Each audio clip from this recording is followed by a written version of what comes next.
Tom, it's been a new week this week, a new gaffer. How's it all been? Yeah, it's been a fresh start for the lads. Fresh ideas, some new faces, obviously. So, yeah, hopefully this will be a turning point for us. You met Neil first on Thursday. What's he had to say to you so far? Yeah, more of a collective really than one-to-one. Really, it's down to us to get the club out of the position it's in, and as he said, it doesn't matter who's in charge. We're the lads with the shirts that go out there and put it into action. So, you know, it's down to us to pick ourselves up and start getting some wins. And you're a Vale supporter yourself, so you'll know the history Neil and John have got at the club. How important, how much of a lift can it be for the supporters? It's massive for the fans. You know, especially the way Neil played. He was 110% every week, and that's why he was a fan's favourite. And obviously you've got John there in the background overseeing things, so I think it can only be positive for the fans. But we need to start picking up some results. You know, there's no point bringing two legends back to the club to help us if we as players aren't going to go out there and start picking up the results. So ultimately, it's still down to us. It's still down to the lads in that dressing room to make sure we start picking up some wins. And what's training been like the last 2 days with Neil in charge? It's always intense. I think it's always intense, certainly when a new manager and his staff come in.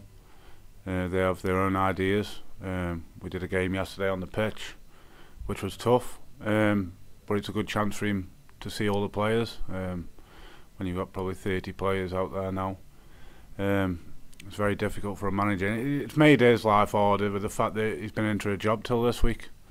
You know, normally when a manager goes, you see all the managers out of work flocking round and getting a look at some games in case they get the job. So he's gone straight out of one job straight into another, and it's going to take him a while to get to know the players and see what the strengths and weaknesses are. So I think it's going to take us a couple of weeks, but you know, tomorrow's a massive game against Grimsby where we believe that we can get off to a very good start. And how important will it be for Neil to have a home game in his first game and the receptions he'll get from the supporters? It's great for him. It's great for John.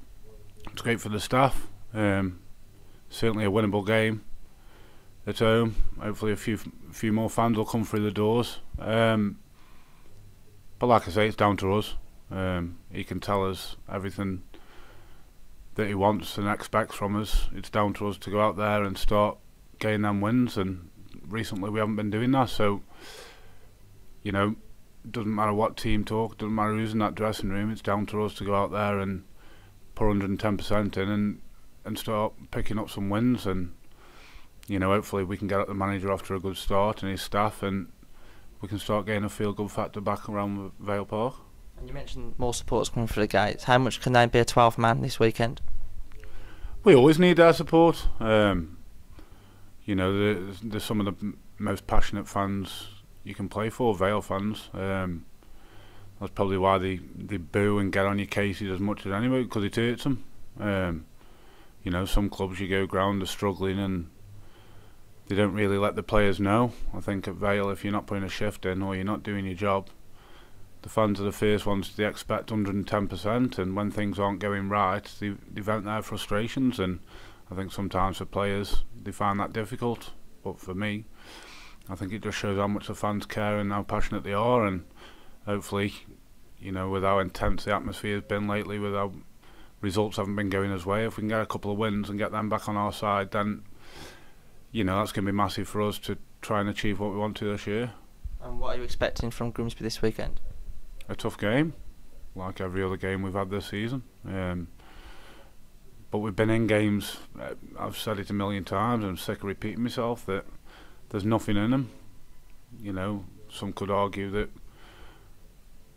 we haven't deserved lose any, if any. You know, the first half against Wickham was awful. But other than that, we've been in pretty much every game. Even Stevenage last week, we lost 2-0, but we had chances. They didn't really create much. It's just scrappy games, and we just need to cut out them mistakes at the back and start putting those chances away at the other end. And I think pretty soon that somebody's going to come on to an hiding, and hopefully that'll start on Saturday. Do you think it's a case of getting that second goal in games? I mean, against Yeovil and Accrington, they got the one but didn't get the second when performance probably deserved it. I just think at League 2 level, you have spells. You'll have a 10-minute spell where you're on top, and then they'll come into it, and then you'll have another spell. And I think when you're on top, you need them goals. And certainly first half against Accrington, you know, we should have been going into the break 2-0 at least, maybe 3. As it happens, they scored on the counter-attack, and we've gone in at 1 each. And it just kills you a little bit. You need to get that second goal and just give yourselves a little bit of breathing space. But what we've got to stop doing is panicking. I think, you know, we go a goal down or the games get into the latter stages and we start panicking and lumping balls, and we take away all the quality that we have actually got. And I think we just need to be patient and keep getting the ball moving.